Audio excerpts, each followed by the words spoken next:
Shalom Bapak Ibu, salam sehat untuk kita semua. Kita kembali disapa dengan firman Tuhan melalui Mazmur 24 ayat 10. Siapakah dia? Itu Raja Kemuliaan, Tuhan semesta alam. Dialah Raja Kemuliaan. Selah. Ayat ini tentunya menunjuk kepada Mesias, karena Raja Kemuliaan itu adalah Tuhan Yesus. Angkatan orang-orang yang menanyakan dia, yaitu orang-orang percaya yang setia, yang diajak supaya berdoa agar kemuliaan Raja Kemuliaan akan datang, di mana doa ini sebagai pujian syukur datangnya kerajaan Allah untuk mengantisipasi pemerintahan kekal Kristus dan akhir dari segala kejahatan. Seorang kecil tetapi memiliki keberanian yang sangat luar biasa yang dimiliki oleh Daud, yang membuat dia dikenang banyak orang, terkhusus dalam sejarah perjalanan bangsa Israel. Ketika itu peperangan terjadi melawan bangsa Palestina setelah mereka seberapa jauh keluar dari perbudakan Mesir. Inilah sejarah besar yang hampir meluluhlantakkan bangsa Israel. Di tengah-tengah kepanaan, di tengah-tengah harapan yang hampir sirna, Daud maju sebagai prajurit yang menurut cerita dengan peralatan seadanya. Apa yang dia miliki hanyalah sebuah ali-ali yang menurut studi katanya adalah umban atau ketapel, senjata dari para gembala dan puak-puak yang kecil yang terbuat dari kulit atau tali urat, dengan ada tempat untuk pengisi batu atau peluru. Itu menurut 1 Samuel 17:40 dan Hakim-Hakim 20 ayat 16. Bagaimana caranya Daud memenangkan peperangan hanya dengan menggunakan umban? Padahal alat itu digunakan hanya menghalau ternak atau menghalau musuh ternak yang mau memberangus ternaknya. Ali-ali diisi dengan batu kerikil. Kenyataan itulah yang dialami oleh Daud, bahwa Tuhan Allah Israel berperang bersamanya, sehingga ia kemudian berhasil mengalahkan orang Palestina, lalu kemudian memindahkan tabut perjanjian ke Yerusalem. Segala persiapan dibuat, kereta baru disiapkan, dan kekudusan tabut itu dijaga agar tidak disentuh sembarang orang. Kemudian memindahkan tabut perjanjian ke Yerusalem.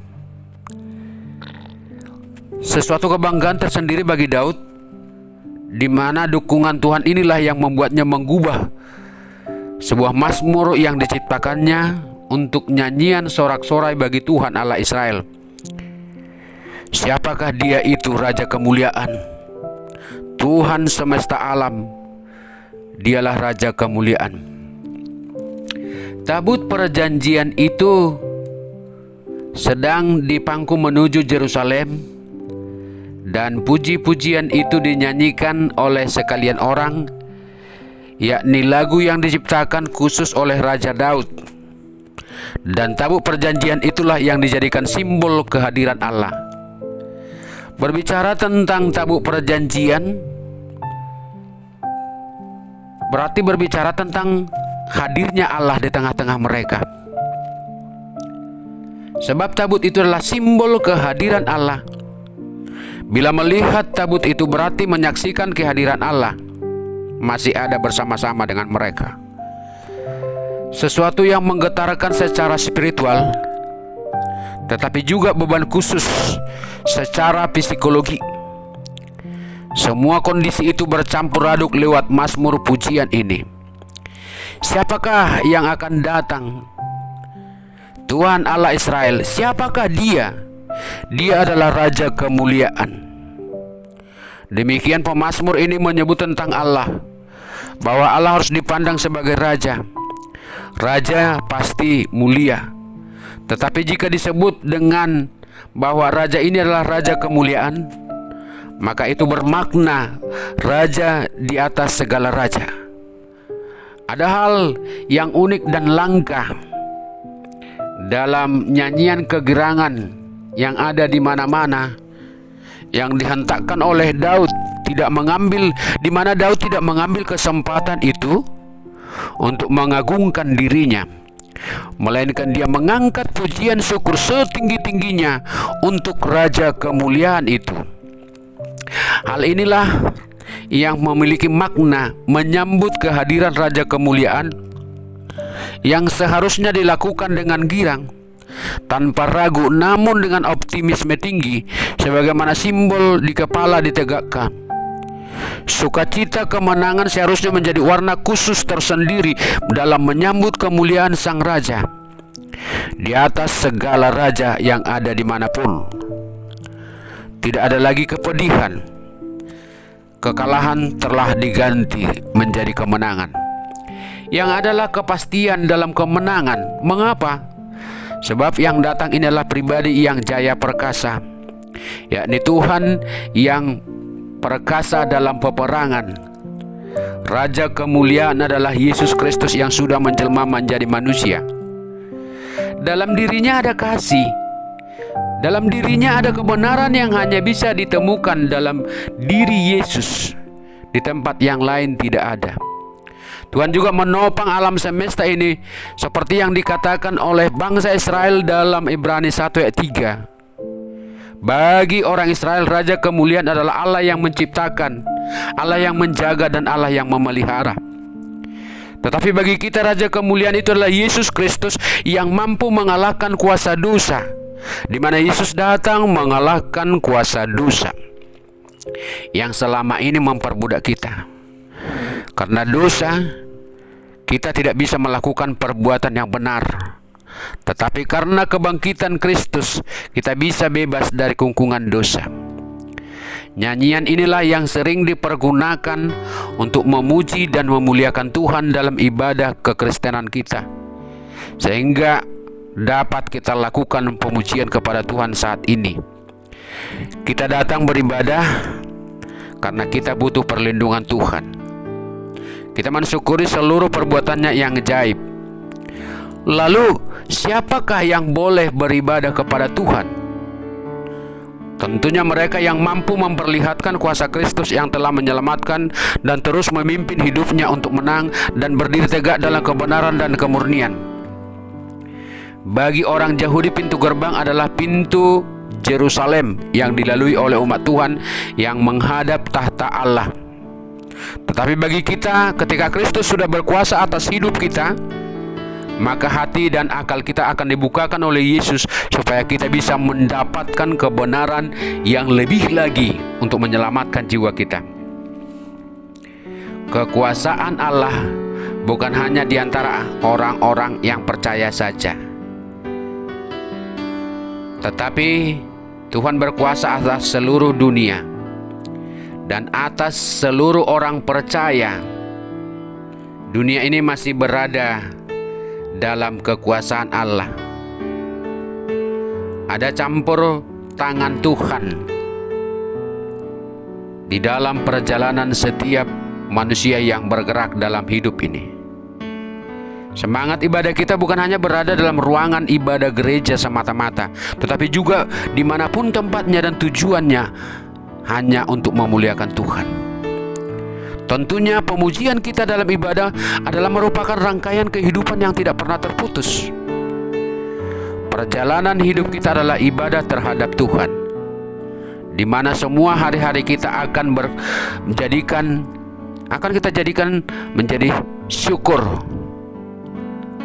dan dilayakkan bahwa Allah yang kita puji merupakan Allah yang berkuasa dalam setiap waktu di dalam hidup kita. Ada firman Tuhan yang hidup dan menyertai kita dalam setiap pergumulan kita.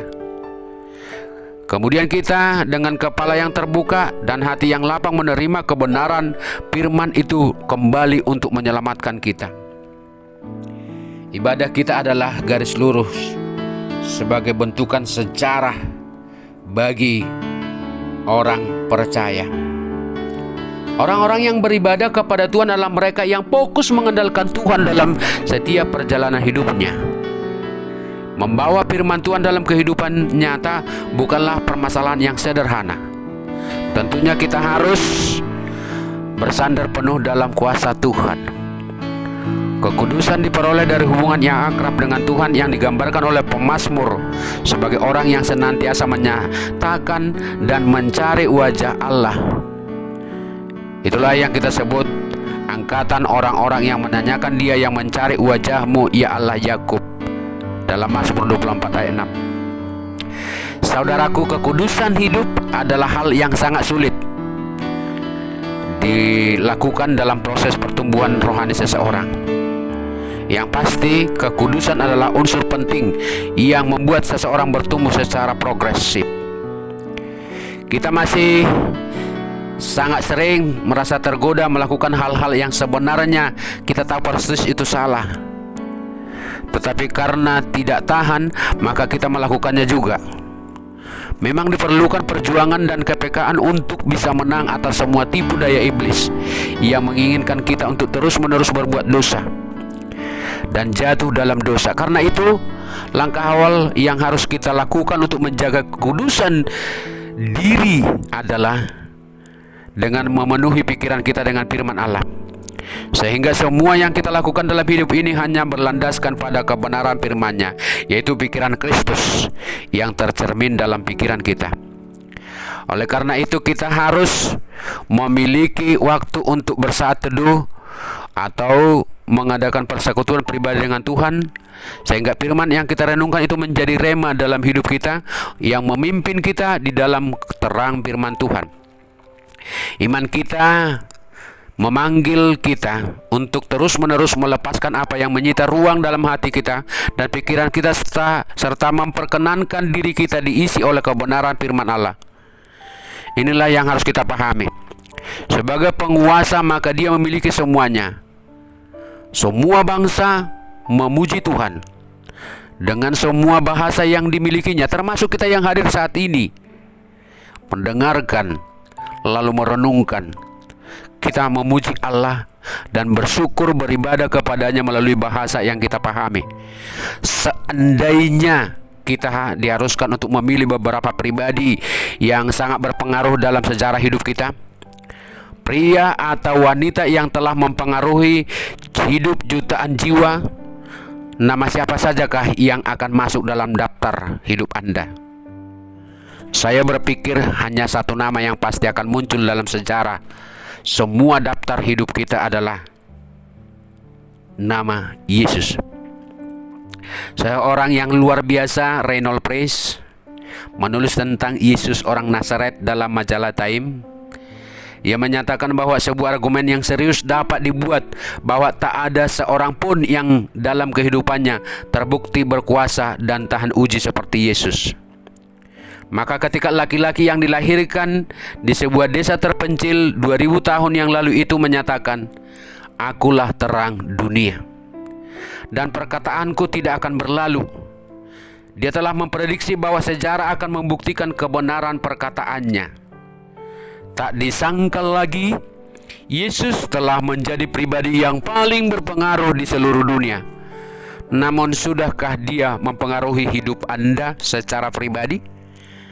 Apakah kita menempatkan Dia sejajar dengan sosok yang berpengaruh lainnya, atau sudahkah Dia atau Yesus mampu mengubah hidupmu? Tidak seperti orang-orang yang penting lainnya yang pada akhirnya mati. Dengan menakjubkan, Yesus tetap hidup, tetapi Dia tidak percaya dan tidak berlaku seperti teladan Yesus. Jadi puncak dari ibadah ucapan syukur kita dalam bersekutu kepada Tuhan adalah memuliakan Tuhan atas segala tingkah laku kita. Hari-hari kita hanya untuk kemuliaan Raja itu, yaitu Yesus yang mengorbankan dirinya di salib hanya untuk keselamatan kita. Untuk itu pujilah Tuhan atas segala perbuatannya yang ajaib dalam perjalanan hidup kita. Karena perjuangan kita bukan sampai di situ saja, melainkan perjuangan kita mengisi setiap pertolongan Tuhan dengan segala bentuk ucapan syukur dan meletakkan jiwa dan pikiran kita pada anugerah yang lebih besar lagi yang akan diberikan di depan. Tuhan Yesus memberkati. Amin.